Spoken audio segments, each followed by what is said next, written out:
Assalamualaikum warahmatullahi wabarakatuh. Pada video kali ini saya akan berbagi pengetahuan mengenai genre sastra prosa Melayu. Nah, yang pertama itu ada mitos. Mitos ini dapat diartikan sebagai cerita suatu bangsa dan pahlawan zaman dahulu yang mengandung tentang asal-usul alam semesta, manusia, dan bangsa tersebut, yang artinya itu mendalam dengan cara yang gaib. Kemudian yang kedua ada legenda. Legenda ini menurut KBBI 2005 adalah cerita rakyat pada zaman dahulu yang ada hubungannya dengan peristiwa sejarah. Contohnya itu legenda Batu Betangkup. Selanjutnya itu ada dongeng, adalah sastra lama yang menceritakan tentang suatu kejadian luar biasa yang penuh dengan khayalan, bentuk fiksi dan dianggap tidak benar-benar terjadi. Contoh dongeng ini adalah dongeng Si Lancang. Kemudian ada sage. Sage adalah sebuah dongeng yang di dalamnya mengandung banyak unsur sejarah dan kejadian-kejadian yang dianggap atau dipercaya pernah terjadi di masa lampau. Contohnya ini adalah Sage Sang Kuryang. Selanjutnya itu ada jenaka. Jenaka ini cerita yang mengandung humor yang bisa menjadi penghibur bagi seseorang yang sedang sedih. Contohnya itu Siri Cerita Jenaka Pak Pandir. Nah, selanjutnya itu ada fabel.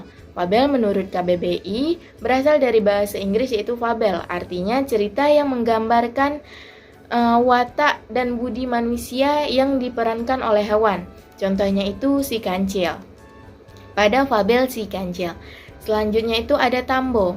Tambo ini dapat diartikan sebagai disejajarkan dengan yang menggambarkan tentang asal-usul nenek moyang, uraian tentang adat, dan norma-norma sosial. Selanjutnya itu ada teka-teki. Teka-teki ini adalah pertanyaan yang bersifat tradisional dan mempunyai jawaban yang tradisional pula. Nah, kemudian ada pelipur lara.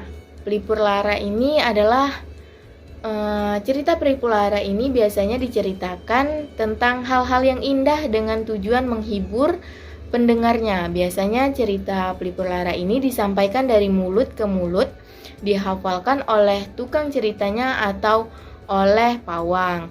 Nah, contoh pelipur lara ini adalah hikayat Anggun Cik Tunggal. Nah, kemudian yang ada pantang larang.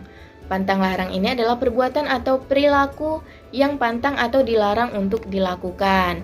Nah, fungsi dari pantang larang ini untuk keselamatan jiwa, kemudian berdasarkan jenis kelaminnya, berdasarkan usia, berdasarkan benda atau alat, berdasarkan waktunya, berdasarkan tempat, dan ada fungsi pantang larang berdasarkan saat melakukan sesuatu.